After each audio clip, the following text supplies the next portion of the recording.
You can order the shocks used in the video on the CarParts.com website via the link in the description.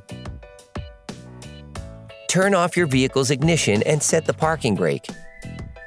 Loosen the stud bolts on the rear wheels. Lift the rear of your vehicle. We strongly suggest watching our video on how to jack your Ford F-150 safely before carrying out this step. Place the vehicle on the jack stands.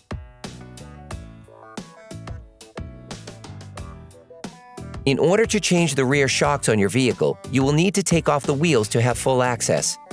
Don't forget to put the wheels under the vehicle. Brush the shock upper holding screw and spray it with penetrating oil.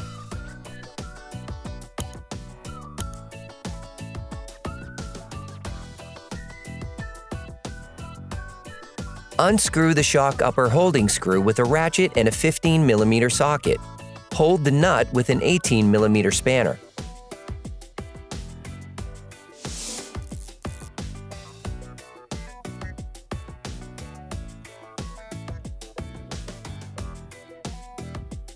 Remove the screw.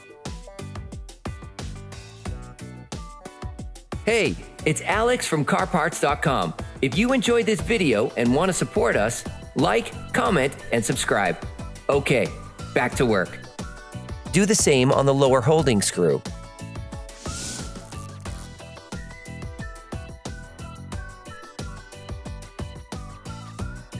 Remove the screw.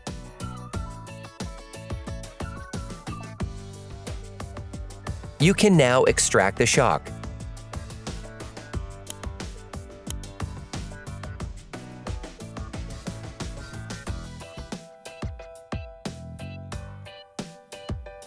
You can order the shocks used in the video on the CarParts.com website via the link in the description.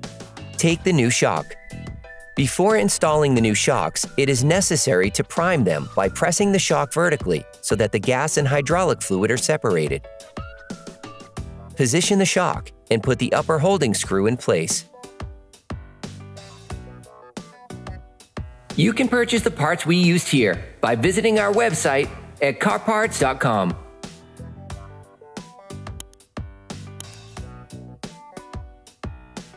Insert the shock into its lower slot. Then, put the lower holding screw in place.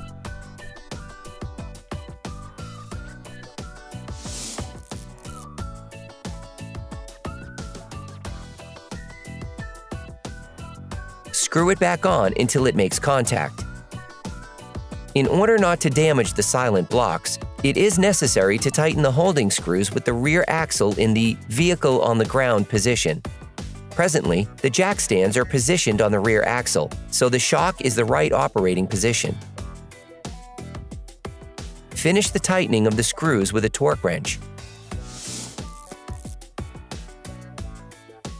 You can now repeat the same process on the other side. Then, you will be able to put the wheels back on your vehicle. Put the car back on the ground and block the wheels properly. Operation complete.